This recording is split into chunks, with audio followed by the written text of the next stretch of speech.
নমস্কার, আপনারা দেখছেন মুর্শিদাবাদ নিউজ সংবাদ। আজকের তাজা কয়েকটি খবর। প্রথমে দেখে নিব শিরোনাম। বেলডাঙ্গার সংঘর্ষে কোনো প্রাণহানি হয়নি, ধৃত 17, গুজব ছড়ালে হুঁশিয়ারি পুলিশের। বেলডাঙ্গার সংঘর্ষে কোনো প্রাণহানি হয়নি, দাবি করল পশ্চিমবঙ্গ পুলিশ। পুলিশের তরফে দাবি করা হয়েছে, ওই ঘটনায় 17 জনকে গ্রেফতার করা হয়েছে। কমিটির সভাপতি এবং সম্পাদককে গ্রেফতার করা হয়েছে। তাদের পুলিশি হেফাজতে নেওয়া হয়েছে বলে দাবি করেছে পুলিশ। বেলডাঙ্গায় সংঘর্ষের ঘটনায় ইতিমধ্যে 17 জনকে গ্রেফতার করা হয়েছে, এমনই দাবি করল পুলিশ। রবিবার পশ্চিমবঙ্গ পুলিশের তরফে বলা হয়েছে, মুর্শিদাবাদের বেলডাঙ্গায় গত রাতে যে ঘটনা ঘটেছে তা নিয়ে কয়েকটি অংশের তরফে ভুয়ো তথ্য এবং গুজব ছড়ানোর যে বিদ্বেষপূর্ণ প্রচেষ্টা চলছে সেটা নিন্দনীয়।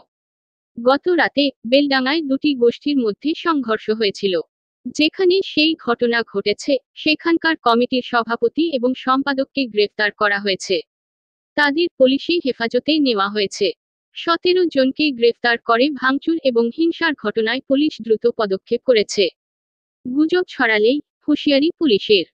সেই সঙ্গে পুলিশের তরফে বলা হয়েছে, জেলার কোথাও কোনো প্রাণহানি হয়নি। 6 জন আহত হয়েছেন এবং তাদের উপযুক্ত চিকিৎসা হচ্ছে। যারা আহত হয়েছেন তাদের সকলের শারীরিক অবস্থা স্থিতিশীল আছে। পুরো পরিস্থিতির উপরে পুলিশ কড়া নজর রেখেছে। শান্তি বিঘ্নিত করতে যাচাই না করেই সোশ্যাল মিডিয়ায় যে তথ্য এবং পরিসংখ্যান ছড়ানো হচ্ছে তাতে দয়া করে কান দেবেন না। যারা আইন ভেঙেছে এবং যারা গুজব ছড়াচ্ছে তাদের বিরুদ্ধে কঠোর আইনি পদক্ষেপ করা হবে। পুলিশের তরফে দাবি করা হয়েছে যে রবিবার বেলডাঙ্গার পরিস্থিতি নিয়ন্ত্রণে আছে। এখন পরিস্থিতি আয়ত্তের মধ্যে আছে। শনিবার রাতে সেখানে দুটি গোষ্ঠীর মধ্যে সংঘর্ষ হয়েছিল। ভাঙচুর চালানো হয় বাড়ি এবং দোকানে ধরিয়ে দেওয়া হয় আগুন। নাম গোপন রাখার শর্তে এক পুলিশ অফিসার জানিয়েছেন, শনিবার রাত 8:30 নাগাদ সেই সংঘর্ষ শুরু হয়। বিক্ষোভের জেরে ট্রেনও আটকে যায় বলে দাবি করা হয়েছে।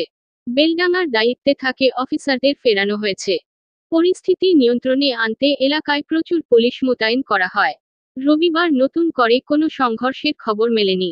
নাম গোপন রাখার শর্তে এক পুলিশ আধিকারিক বলেছেন যে পুলিশ অফিসাররা আগে বেলডাঙ্গা এলাকায় দায়িত্বে ছিলেন তাদের সকলকে আপাতত ফিরিয়ে আনা হয়েছে। তারা এখন যেখানে দায়িত্বে ছিলেন সেখান থেকে সাময়িকভাবে ফিরিয়ে আনা হয়েছে বেলডাঙ্গায়। সঠিক পদক্ষেপ প্রশাসনের, বললেন অধীর।